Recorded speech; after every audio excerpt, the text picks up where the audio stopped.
अस्सलाम वालेकुम।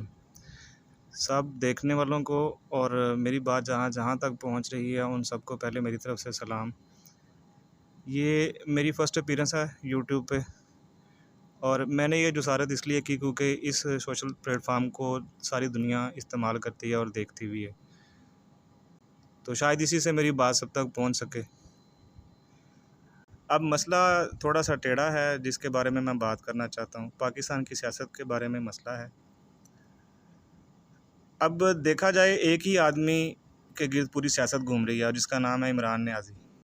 अब अगर आप लोग ये कहें कि मैं इसका कोई मद्दाह हूँ या मैं इसका सपोर्टर हूँ, वोटर हूँ या इसके पार्टी का कोई मेंबर हूँ, तो मैं पहले क्लैरिफ़ाई कर दूँ कि मैं एक पाकिस्तानी हूँ और मेरे अपने ही फैमिली के बहुत से मेंबरान बशमूल मेरे हम लोग एक अलग पार्टी के सपोर्टर रहे हैं काफ़ी अरसा 25 से 30 साल। और पीटीआई से मेरी एफ़िलिएशन सिर्फ़ इतनी है जितनी आजकल सोशल मीडिया पे लोगों के व्यूज़ और कमेंट्स वगैरह देख के हर एक को हो रही है, उसी तरह से मेरा भी लगाव है।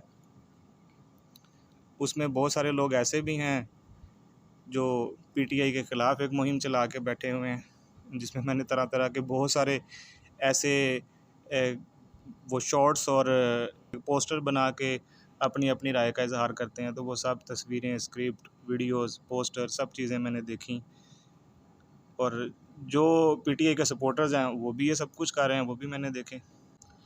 अपनी राय का फ़ैसला मैं आप सबसे ही लेना चाहता हूँ। अच्छा देखें कितनी मज़े की बात है कि एक अकेला आदमी जिसके ख़िलाफ़ सारे मुल्क की सियासी जमातें हैं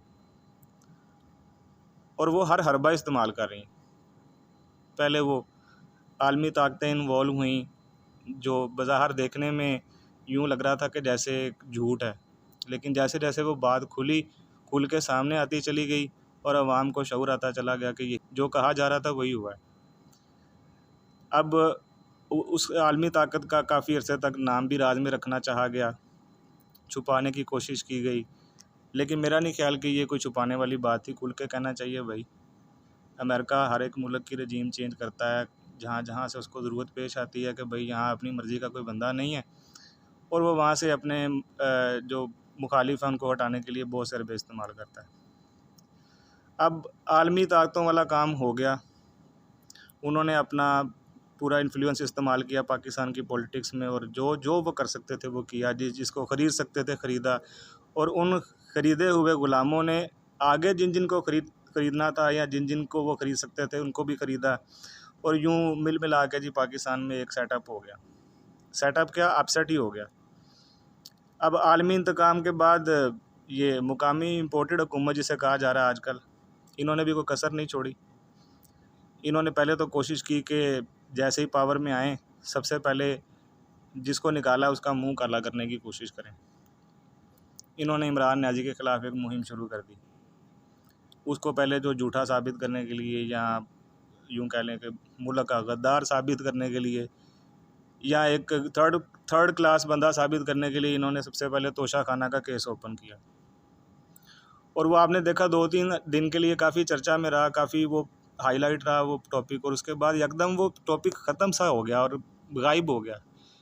उसके पीछे एक बहुत बड़ी वजह है जो आप सब में से काफ़ी लोगों को पता होगी, जिनको नहीं पता थोड़ा-सा मैं उनको खुलासा बता देता हूँ। क्योंकि उसी तोशा खाना में उनके अपने बहुत सारे स्कैंडल थे और वो जब उन्होंने देखा कि भाई ये इसके ख़िलाफ़ बात करेंगे यहाँ तो अपना कट्टा खुल जाएगा, ये तो लेने के देने पड़ जाएंगे, वो खामोश हो गए। जैसे ही वो खामोश हुए उनका ख़रीदा हुआ मीडिया भी खामोश हो गया। ये मेरी बातों से आपको लग रहा होगा कि मैं पीटीआई सपोर्टर हूँ और बहुत बड़ा सपोर्टर हूँ। चलें मान लीजिए कि ऐसा ही है, लेकिन एक आम आदमी भी आज यही सोच रहा है और मैं एक आम आदमी की हैसियत से ही ये व्लॉग कर रहा हूँ या ये वीडियो आप लोगों के लिए बना रहा हूँ। अब जनाब वो तोशा खाना केस तो हो गया ठप, उसमें से निकला कुछ नहीं। फिर इन्होंने जो गुमसान का रन डाला पंजाब असम्बली में, जो इन्होंने वो चूचू का मुरब्बा असल में पंजाब असम्बली में डाला गया, पाकिस्तान के आइन की धज्जियाँ बिखेरी गईं और इतना बड़ा और इतना बुरे तरीके से इन लोगों ने फ्रॉड खेला पूरी आवाम के साथ, जिसकी मिसाल जिसकी नज़ीर पूरी पाकिस्तान की तारीख़ में नहीं मिलती। वो एक छलारू सा बच्चा जिसको मुर्गियां बेचने के अलावा और कोई काम आता ही नहीं है, या वो बाप के पैसे से मज़ीद पैसा बनाने का काम जानता है, उसे एक ना इज़्ज़त का एहसास अपनी का ना दूसरों का। उसने ऐसा खिलवाड़ किया और उस बेचारे के साथ हुआ क्या कि वो इधर हलफ उठाता था, इधर वो जैसे वो किसी बच्चे से नहीं, आप सुबह के टाइम उसको वो शेख वाली कहावत सुनी होगी कि रात को वो बच्चों को 10-10 रुपये दे के सुला देता था और सुबह कहता था कि भाई जो 10 देगा उसे नाश्ता मिलेगा। ऐसे ही उससे हलफ लिया गया और उससे छीना गया, उसे शर्म फिर नहीं आई। ये कारोबार समझ के अपनी सियासत करते हैं भाई, मुल्क के कोई मफाद में नहीं है ये लोग, मुल्क की खातिर कुछ नहीं है ये लोग, एक चवन्नी का काम करके राज़ी नहीं है। ये पावर में इसलिए नहीं आते कि आम आदमी के लिए कोई फ़ायदा कर सकें। आम आदमी तो बेचारा आज अपने सर को छुपाने के लिए, अपनी इज़्ज़त छुपाने के लिए बेचारा जगह ढूंढता फिर रहा है। अच्छा खैर वो भी खेल खेल लिया, बात मैं मुसर करना चाहता हूँ थोड़ी सी।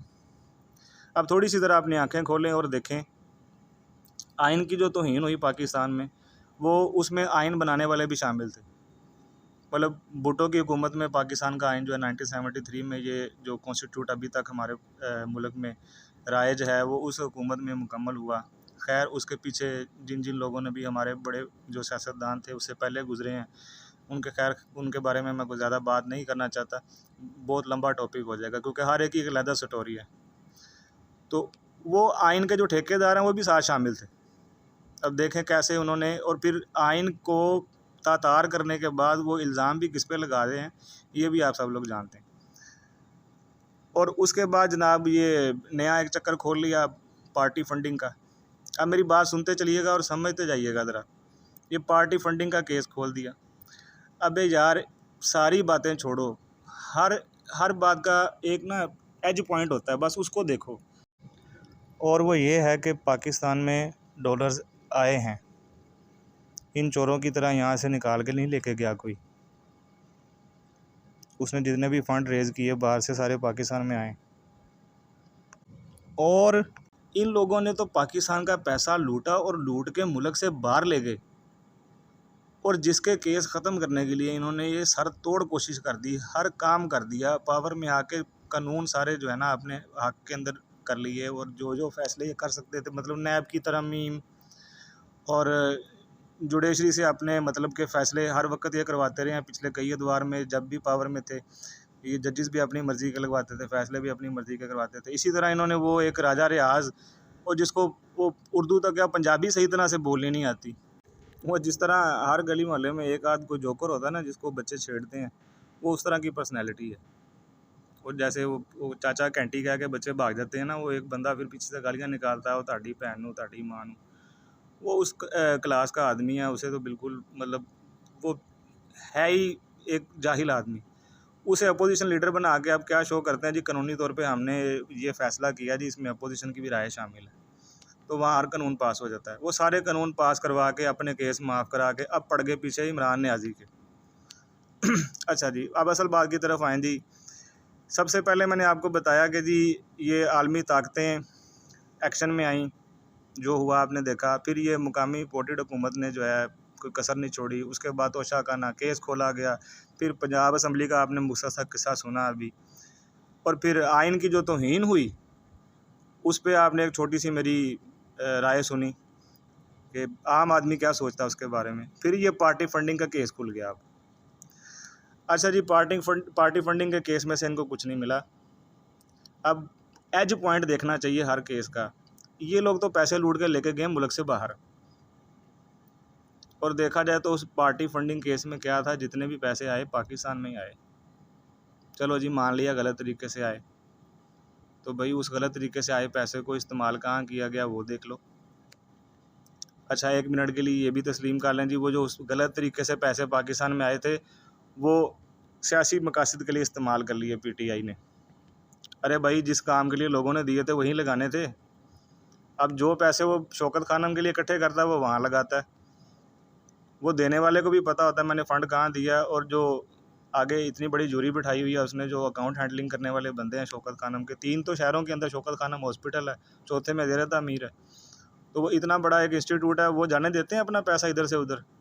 जब उनके अकाउंट में एक बंदे ने पैसे डाले हों कि जी ये $100 मैं चैरिटी करता हूँ आपके लिए, तो वो तो $100 मांगेंगे भाई, वो उसने बंदे ने भेजा ये अकाउंट की डिटेल है, $100 ले आओ, किधर गए पैसे? तो वो तो भाई एक प्रॉपर ऑर्गेनाइजेशन के थ्रू चल रहा है, और वो पैसे जो उधर करते हैं ना वो उधर ही खर्च होते हैं, और जो लोगों ने पार्टी फंडिंग के लिए पैसे दिए ना वो पार्टी फंडिंग पे इस्तेमाल हुए।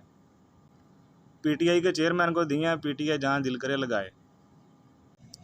इन्हां दे ढिड नूं की पीड़ है? What's wrong with these people? सोचने वाली बात है। वो 2 नंबर तरीके से आए, लेकिन आए पाकिस्तान में, खर्च भी पाकिस्तान में, वह वापस बाहर नहीं गए। ये चीज़ देखनी चाहिए। अब उस चीज़ को मुद्दा बना के इन्होंने क्या किया जी, कि इमरान खान को निकालो और इसे सियासत करने के काबिल ना छोड़ो, इस पे आर्टिकल लगाओ कानून के जितने लगते हैं, और इसे निकाल बाहर करो, ना रहेगा बांस और ना बजेगी बांसुरी। अब मैं ऐसा एक सख्त लफ्ज़ इस्तेमाल करूँगा, आप लोग मेरे से शायद मुत्तफिक हों या नहीं। ये कागज़ के शेर जो है ना, जो असली शेर है उसके ख़िलाफ़ इकट्ठे हो गए फिर से। मैं इस वक्त इमरान न्याज़ी को असली शेर कहूँगा, क्योंकि जो तने तनहा खड़ा होता है ना और कहता है, सीना ठोक के कहता है आओ मैं खड़ा हूँ, वो उसका डायलॉग बड़ा एक फेमस हुआ है ना, बड़ा वायरल हुआ है कि मैं कल्ला ही काफ़ी है। वो वाकई कल्ला ही काफ़ी है, और ये कागज़ के सारे शेर इकट्ठे होकर जनाब उसके पीछे पड़े रहे। और अब जनाब गिरफ्तारी का ढोंग, ये नया इकट्ठा खुल गया कल से। एक गिरफ्तारी का एक ढोंग रचाया जा रहा है। उधर बनीगाला में पुलिस इकट्ठी की हुई है। अब आप अंदाज़ा लगाएं कि ये सारा काम वो डरावे धमकावे किसको दे रहे हैं, जो डरता किसी से है ही नहीं। वो कहता है, वो अपनी बात ही शुरू करता है, ईजा का नाबुदु व ईजा का नस्ताइन, कि हम जिसकी इबादत करते हैं उसी से मदद मांगते हैं। वही डरता तो वो किसी के बाप से भी नहीं है, और उसे डराया धमकाया गुजारा है। उसकी असल वजह सुन लें। अब जैसे बहुत सारे लोग ऐसे हैं जो मेरे से भी ज़्यादा नॉलेज रखते होंगे इस बारे में, बहुत से मीडिया एंकर जैसे हैं, इमरान रियाज़ खान जैसे, हामिद मीर जैसे बड़े बड़े फन्ने खां मीडिया एंकर बैठे हैं जिनको बहुत सारी अंदर की बातों का पता है, लेकिन चौरस बात सुनना चाहती है आम आवाम को ये उलझी हुई बातें नहीं समझ में आती। उसने 9 हलकों से, अभी जो इन्होंने 9 इस्तीफ़े या 11 इस्तीफ़े मंजूर किए, मेरा ख्याल 2 उसमें से वो स्पेशल सीट्स हैं और बाकी 9 पे इलेक्शन होंगे। उन 9 हलकों में से इमरान खान ने अकेले ने इलेक्शन लड़ने का ऐलान किया। उसने कहा जी मैं 9 के 9 हलकों से खुद इलेक्शन लड़ूंगा, कोई बंदा नहीं खड़ा करूंगा, मैं खड़ा होऊंगा 9 हलकों से। उन्हें जब अपनी ये भी चाल जो है नाकाम होती नज़र आई, असूली तौर पे इस्तीफ़े तो इन सब ने इकट्ठे दिए थे। मेरा ख्याल है 80% जो मिनिस्टर्स थे नेशनल असम्बली के, उन्होंने इकट्ठे इस्तीफ़ा दे दिया था, तो उन सब का इस्तीफ़ा इकट्ठा ही मंजूर करना चाहिए था। चले पार्शली ही करना था तो पार्शली करके अब तक कर चुके होते। इन्होंने वक़्त का इंतज़ार किया और उस सियासी पत्ते को भी ताश के पत्ते की तरह ऐन मौके पे फेंका, और 9 सीटों पे इलेक्शन करा रहे हैं कि जी 9-9, 10-10 करके करवाएंगे, और हर 9-10 में से कोई 1-2 तो नून लीग जीत जाएगी या पीडीएम जीत जाएगी, तो बड़ा वावेला मचाएंगे जी ये सीटें पीटीआई की थी, देख लो इसमें से इतनी तो हम ले गए। वो सारी असम्बली के इलेक्शन कराओ, और कमीनों और मुल्क के साथ गद्दारी करने वालों, ओ असल चोरों। अच्छा जी, इनको तो खैर लान तन करने का फ़ायदा कोई नहीं, क्योंकि इनके अपने सोशल मीडिया एक्टिविस्ट बहुत ज़्यादा हैं, वो अपने अपने काम कर रहे हैं। अब वो जनाब ये देखें 9 हलकों से उसने ऐलान कर दिया कि जी मैं लड़ूंगा अकेला इलेक्शन। अब इनको जान के लाले पड़ गए, ठीक है। और ये गिरफ्तारी का ढोंग, असल मुझे बताएं उसका कसूर क्या? उस आदमी का कसूर यह है कि उसने आम पाकिस्तानी को जो मुल्क के अंदर हैं या बाहर हैं, उन्हें इज़्ज़त दिलाई पूरी दुनिया के अंदर। हमारा एक मुकाम पैदा हो गया कि ये भी कोई कौम है। मैं दुनिया के काफ़ी मुल्क फिर चुका हूँ और मुझे पता है कि वहाँ पे पाकिस्तानियों की क्या इज़्ज़त थी और आज क्या स्टेटस है। जो कौम जुर्रतमंद होती है ना, या जिसका लीडर जुर्रतमंद होता है, उसकी पहचान ही बनती है। इससे पहले ये चोरों की वजह से हमारी पहचान पता क्या थी वहाँ पे? वही अरबी ममालिक में तो कहावत मशहूर है ना, ये पाकिस्तानी कुल्लो हरामी। सुना होगा आप सब लोगों ने मकूला, बहुत सारे लोगों ने सुना होगा। तो वो हरामी हुकूमत के दौर में जो है ना, वो हमें हरामी करार दे दिया गया। वो कहते जैसी कोको वैसे कोको के बच्चे, अल्लाह आपका भला करे। अच्छा जी, मेरी तरफ से तो भाई इन कागज़ के शेरों पे लानत है। अब आप लोग क्या कहते हैं, ये आप लोगों का अपने कमेंट सेक्शन में ज़रा मुझे बताइएगा अपनी अपनी राय के बारे में। और मैं बहुत सख्त अल्फाज में मजम्मत करता हूँ इनके सारे इक़दामात की। ये पाकिस्तान के भले के लिए नहीं आए, ये हालात को कितना बिगाड़ रहे हैं। यही हालात जो हैं ये एक दफ़ा उस वक़्त बने थे जिस वक़्त हमारा एक टुकड़ा अलहदा हो गया था मुल्क का।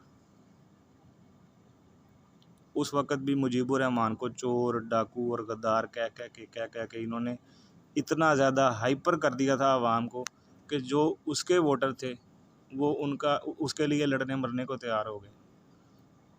और जो भुट्टो साहब के वोटर थे उन्हें फ़ौज ने इतना इश्तियाल दिला दिया उस वक़्त की फ़ौज ने कि वो इसके लिए लड़ने मरने कटने को तैयार थे। आपस में 2 बंदे लड़ा दिए और ख़ुद साइड पे बैठ के तमाशा देखा और अपनी वो नाम नेहाद फ़ौज को वहाँ पे कैसे ज़लीलो ख्वार करवाया और पूरा सूबा बंगाल ये अलहदा हो गया।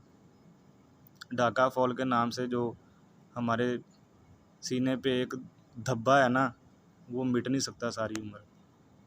पाकिस्तान जब मार्ज़े वजूद में आया था ना, उस वक्त ये गद्दारों ने कह दिया था कि ये 2 जो अलग अलग टुकड़े हैं ना, इनको हम इकट्ठा होने नहीं देंगे। और हम ये समझते रहे कि चक्की के 2 पार्ट हैं, इंडिया को अंदर पीस के रख देंगे। और हमारे अंदर के ही लुटेरों ने, हमारे अंदर के गद्दारों ने हमें बस आप ये मैं इमोशनल हो जाता हूँ जब ये इस टॉपिक पे बात होती है। ये बहुत लंबा टॉपिक है। जिस बात को अकेली को छेड़ लूँ मैं, तो आप समझ लें कि इसके ऊपर एक 2-2 घंटे का व्लॉग हो सकता है। और यूट्यूबर्स के पास तो इतना टाइम ही नहीं होता पूरी बात सुनने का। आजकल तो वो शॉर्ट्स का ज़माना है। वो क्लिक किया ऊपर को, क्लिक किया ऊपर को, नया देखा, फिर क्लिक किया ऊपर को, जो पसंद आया, अच्छी बच्ची आई वहाँ पे ज़रा सेक्सी से कपड़े पहने हुए, उसको ज़रा पूरा देख लिया। और जहाँ कोई अच्छी बात करने वाला बंदा आया उसको ज़रा स्किप कर दिया, यार छोड़ो परे, सारे दिन की थकावट दूर करने आए हैं, ये क्या लेके बैठ गए। तो अब जी बातें कुछ काफ़ी लंबी हो गई हैं, मैं दोबारा वापस टॉपिक पे आता हूँ। एक दफ़ा फिर ये कागज़ के शरों पे लानत मेरी तरफ से।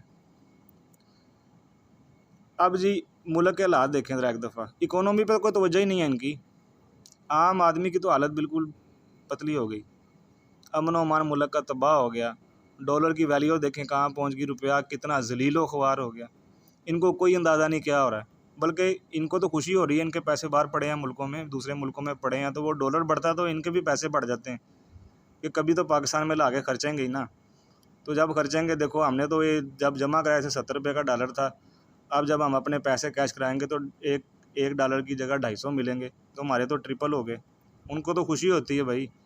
वो वावेला तो तब मचाए ना जब उनका सारा कुछ हो ही इस मुल्क में।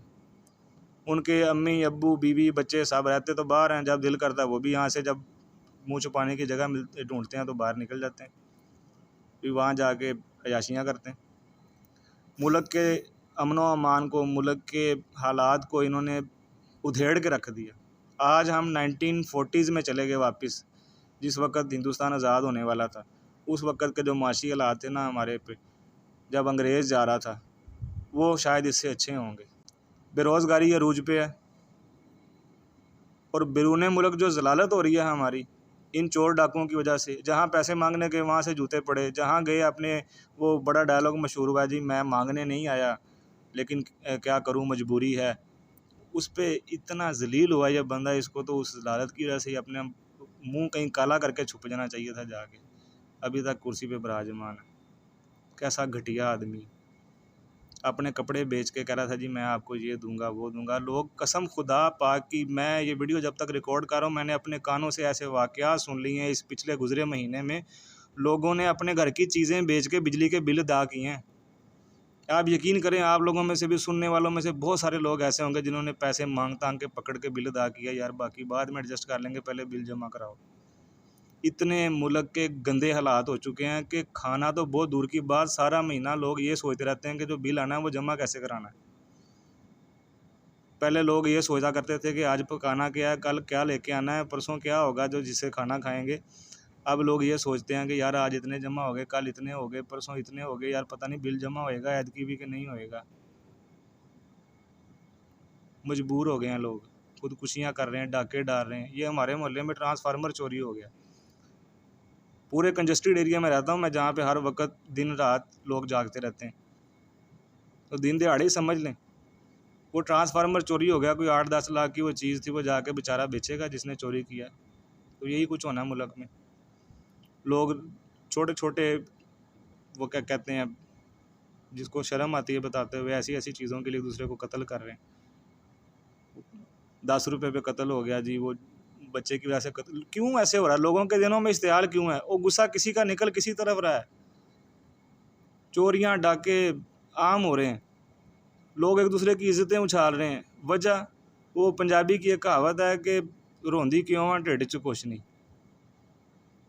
जब पेट में कुछ नहीं ना होता भाई, तो फिर बंदा बंदा रहता ही नहीं, जानवर बन जाता है।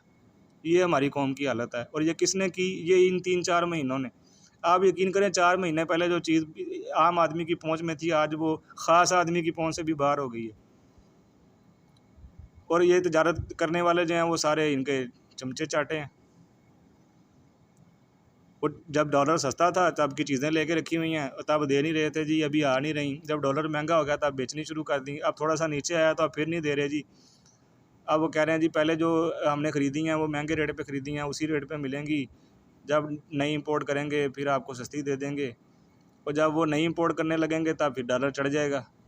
अवाम की इन्होंने दुर्गत बनाई हुई है, कुत्ता समझ के इनको इस्तेमाल करते हैं भाई।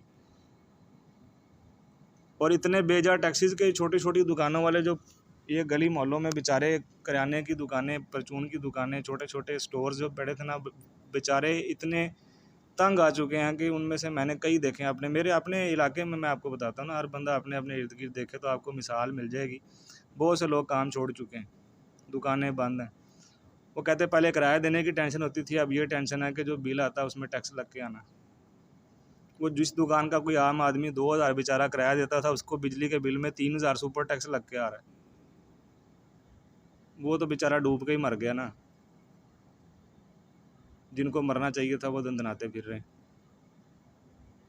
और आम आवाम क्या कर रही है? आम आवाम इतने इश्तियाल में है, जो थोड़े से जिनके पास थोड़ी सी पोटेंशियल है, जिनके पास थोड़ा सा सेविंग्स हैं कि यार चलो ख़र्चा चल रहा है, वो निज़ाम तो ठीक ही है, मुल्क को किसी तरह से बचा लें, वो बेचारे जलसे जुलूसों में निकलते हैं और उनको तहरीक इंसाफ का या पीटीआई का कारकुन कह दिया जाता है। और निकलता कौन है? आम आवाम। और मेरी ये सियासी लोगों से और हमारे न्यूज़ एंकर से, न्यूज़ कास्टर से, चैनल से सबसे गुजारिश है कि भाई जब किसी जलसे जुलूस में जाया करो तो वहाँ पे कोई ऐसा मसला देख के ये ना कहा करो कि ये पीटीआई के कारकुन थे। अरे भाई कारकुन तो होते हैं कोई लाखों में से 10-15। ये आवाम थी, आम आवाम थी। ये मेरे जैसे वो गरीब लोग थे जो अपनी 2 वक्त की रोटी से तंग होकर बाहर निकले हैं। और ये जो शोहबाज शरीफ है ना, जिसने कहा था मैं कपड़े बेच के आटा लेके दूंगा, इसने तो लोगों के कपड़े बिकवा दिए। कसम से लोग इतने रोते हैं, इतने जलीलो ख्वार हैं कि हद ख़त्म हो चुकी है। अब मुझे सिर्फ ये बताएं कि क्या इस मुल्क के आम आदमी को, इस मुल्क के अंदर और दुनिया के बाहर रहने वाले जितने भी पाकिस्तानी हैं, उन सब को जो इज़्ज़त इमरान खान ने दिलाई थी, उस इज़्ज़त दिलाने का उसको ये सिला दे रहे हो आप लोग कि अपना मुल्क ही सारा जो है वो दाव पे लगा दिया। अब ये आपने सुना ही होगा कि प्राइवेटाइज़ हो रहे हैं बहुत सारे महकमे, यानी सेल पे लगा दिया पाकिस्तान को। पूरा नहीं बेच रहे, चलो थोड़ा थोड़ा करके बेच लेते हैं। यार अब आप लोग अपने ईमान के साथ जो है ना, दिल पे हाथ रख के ज़रा बिल्कुल न्यूट्रल सा होकर ज़रा बताना कि आप लोग क्या सोच रहे हो कि पाकिस्तान का मुस्तकबिल किसके हाथ में है? इन चोरों लुटेरों के हाथ में है या वो नाम नहाद मौलवियों के हाथ में है, जिनमें से बहुत सारे ऐसे हैं जिनकी मैं बड़ी तहे दिल से इज़्ज़त करता हूँ। और अल्लाह गरीक़ रहमत करे इलामा खादिम हुसैन रिज़वी साहब को, उनकी भी मैं बहुत इज़्ज़त करता हूँ। मैं पर्सनली उनके जनाजे में शामिल हुआ था। इतना बड़ा जनाजा मैंने तारीख़ में नहीं सुना ना देखा। लेकिन पीछे जो उन्होंने अपने पसमानदगान छोड़े, उनमें इतनी अहलियत नहीं है। वो कुछ ऐसी नाम नहाद क़ुव्वतों के हाथों में आ चुके हैं कि मेरा ख़्याल है कि उनके हाथ में सियासी मुस्तकबिल देना इस वक्त बेवकूफ़ी है, क्योंकि अभी वो ख़ुद बच्चे हैं, सियासी बच्चे हैं। तो आप फ़ैसला करें कि ये पाकिस्तान का सियासी मुस्तकबिल किसके हाथ में होना चाहिए। आप अगर मेरी राय के साथ इत्तेफाक करते हैं या नहीं करते, मुझे कमेंट्स करके ज़रूर बताइएगा। अपना बहुत सारा ख्याल रखिएगा। और ये मेरा फर्स्ट व्लॉग है, पता नहीं कितने लोग सुने कितने लोग ना सुने, लेकिन यकीन मानिए दिल रो रहा है इस वक्त। मुल्क के जो हालात हैं उनको देख के खून के आंसू होता है दिल। और क्या तमाशा लगाया हुआ है पूरी दुनिया के सामने हमने अपना। अपना बहुत सारा ख्याल रखिएगा और मुझे दुआओं में याद रखिएगा। शराज मिर्ज़ा को इजाज़त दीजिए। अल्लाह हाफ़िज़।